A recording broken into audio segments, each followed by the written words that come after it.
al abogado César Gutiérrez Priego. Ya lo tenemos al abogado. Está vía telefónica el abogado César Gutiérrez Priego, amigo de la casa, miembro de esta familia sin censura. Y es que el periódico El Universal publicó un artículo. Hoy vamos a ir también con Epigmenio Ibarra para que esté al pendiente, pero le decía, el periódico El Universal señala que hay más soldados, hay más militares con Andrés Manuel López Obrador que los que hubo con Peña Nieto y con Calderón, de acuerdo a lo que publica Amnistía Internacional.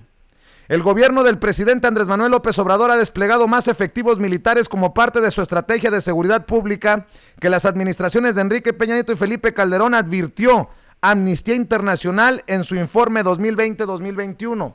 Muchos podríamos considerar que es equivocado el reporte de Amnistía Internacional. El propio abogado César Gutiérrez Priego, experto en derecho militar, nos ha dicho que para militarización los gobiernos anteriores. En fin, ¿qué piensas de este informe de Amnistía Internacional? César, te saludo con mucho gusto, buenos días.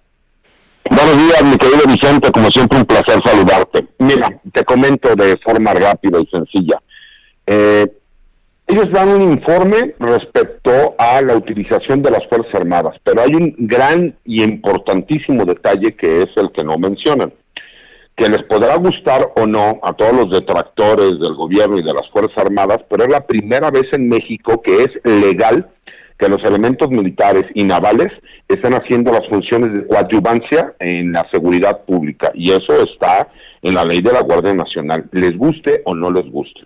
Que existe una controversia que han promovido ellos para llegar al Pleno de la Suprema Corte de Justicia, sí, pero mientras no se resuelva, en este momento es legal y cumple con todas las características que se solicitan, y no solo a nivel nacional, sino a nivel internacional. Lo que no menciona tampoco ese informe que tuve la oportunidad de leer es el hecho de que en los sexenios anteriores se utilizaban a las Fuerzas Armadas, pero de forma ilegal. Entonces no se hacía del conocimiento público el hecho de que el Ejército o la Armada de México estuvieran realizando operativos, y ahí es donde venían los famosos problemas en donde tenían que salir los delincuentes, porque al tú no poder demostrar que existía una causa legítima para que las Fuerzas Armadas hubieran estado realizando funciones de seguridad pública, pues por supuesto que cualquier abogado con un poco de sesos iba a irse en cuanto a la detención que se hizo fue de forma ilegal. Y eso son omisos en mencionarlo.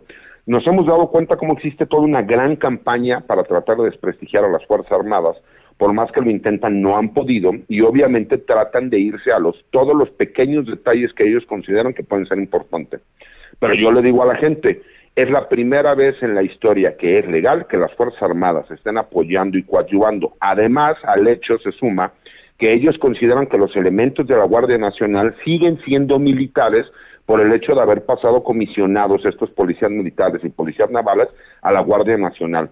Y obviamente, si teníamos una policía federal de menos de 33,000 elementos, y ahorita tenemos una Guardia Nacional de cerca de 100,000 elementos, pues por supuesto que nada más por ese simple y sencillo hecho, pues vamos a ver muchísimos más militares en la calle, pero que están haciendo funciones de forma legal y de acuerdo al marco de la ley, y eso es lo que no menciona el informe ni la nota.